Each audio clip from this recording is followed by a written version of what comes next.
Welcome to Strip Cover Lit, where we squeeze the bigger picture out of literature.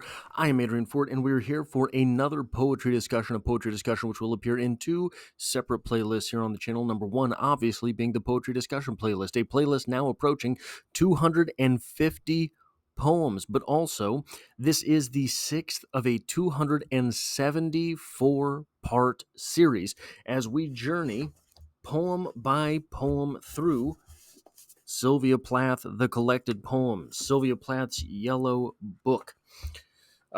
Leaving only 268 poems, where has the time gone? There's so little left for us here. But this, I would say, is the most surprising of the poems to me so far. It took me a little bit to kind of sink my teeth into this one to try to get purchase on anything going on here, but I think there is something going on here beyond what is on the page.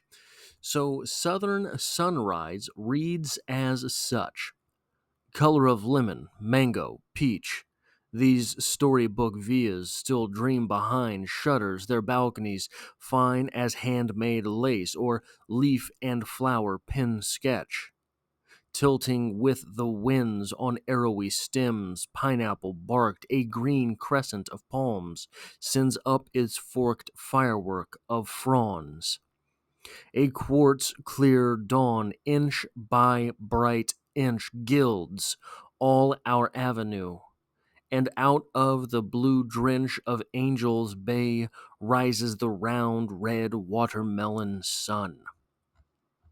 Can it be a poem of awe from Sylvia Plath? A poem that simply says, here is something wonderful, here is something mystical, and I'm going to show it to you. Is that what we have going on here? I'm not sure. I don't think so.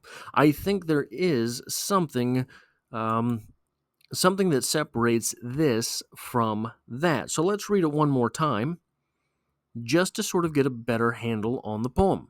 Southern Sunrise, color of lemon, mango, peach. These storybook villas still dream behind shutters, their balconies fine as handmade lace or a leaf and flower pen sketch, tilting with the winds on arrowy stems. Pineapple barked, a green crescent of palms sends up its forked firework of fronds. A quartz clear dawn, inch by bright inch, gilds all our avenue, and out of the blue drench, out of Angel's Bay rises the round red watermelon sun. I accidentally added an out here, but what do we have going on here? We have a lot of description, but I want to take the time to highlight something. Lemon, mango, and peach, those are all foods. Pineapple, that's a food. Forked, not a food, but a utensil made for food. And we have a lot of that up here, the very first line. We get away from it a little bit, and then we come back to it. Round red watermelon sun. Back to the food. What is with the food going on here? Now, we have, obviously, blue drench, which is not food, but it is descriptive. Quartz clear, not food, but it is descriptive. Gild, green crescent. But even then, those things don't really communicate to us the same thing that lemon and mango and peach do. Pineapple barked does. Forked does. Round red watermelon sun. You can see that round red watermelon sun. You've seen that before in your life. Blue drench, that's an interesting turn of phrase, but it does not necessarily communicate anything specific. Is this simply a poem of awe coming to us from Sylvia Plath. That's not what I expect to get from Sylvia Plath. Maybe we could stop there, but I've got some questions. Where's the movement in this poem? Where is the action? Where is the ownership? Is there any movement? Is there any action? Is there any ownership? Let's read it one more time with those questions in mind. Look for movement. Look for action. Look for ownership.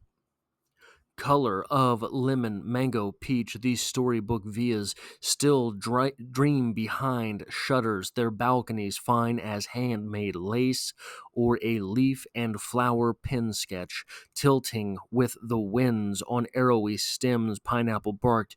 A green crescent of palms sends up its forked firework of fronds. A quartz clear dawn, inch by bright inch, gilds our avenue out of the blue drench of Angel's Bay. Rises the round red watermelon sun. So, dream, we have that going on. Made, but that is past tense, still we'll use it. Tilting, that is a type of movement. Sins, gilds, and rises. So we have these words here. Who is doing them? Where's the ownership of these verbs? Where's the ownership of the movement? Where's the ownership of the action? Who is doing these things? I think there is no clear answer. There is no real answer for who is doing these things. These things are being done by the natural world. These things are being done by the man-made world. So here's where I want to make a real delineation. Still dream behind shutters. The storybook villas still dream behind shutters. Well, those things are inanimate. But what they represent are people. There are people behind the shutters still dreaming. I think that this is not a simple poem of admiration. Look at this sunrise in this beautiful place. I believe that this is a poem of yearning. I believe that this is a poem of the great without. There is no real ownership here. There's no autonomy here. There is simply someone observing. And that someone observing does not get to decide, do they? They are simply taking all of these things in. They are simply making all of these observations.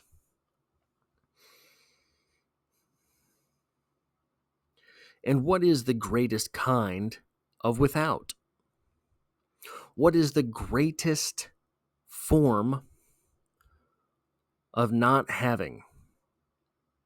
It is the not having that doesn't know it doesn't have. Our speaker here does not even know to say, and I'm not saying Sylvia Plath. I think that this would have been done intentionally by Plath. Our speaker here does not even know to say that they do not have control of their own world. Our speaker here does not even think to mention the fact that all they are doing is observing. Our speaker here does not even have the autonomy to notice they lack complete control. They completely lack control, perhaps is the better way to say that phrase. Southern sunrise, then it seems, is the perfect way to illustrate a speaker without autonomy, because you have the poem, you have the awe, you have the observations, but you do not have the realizations.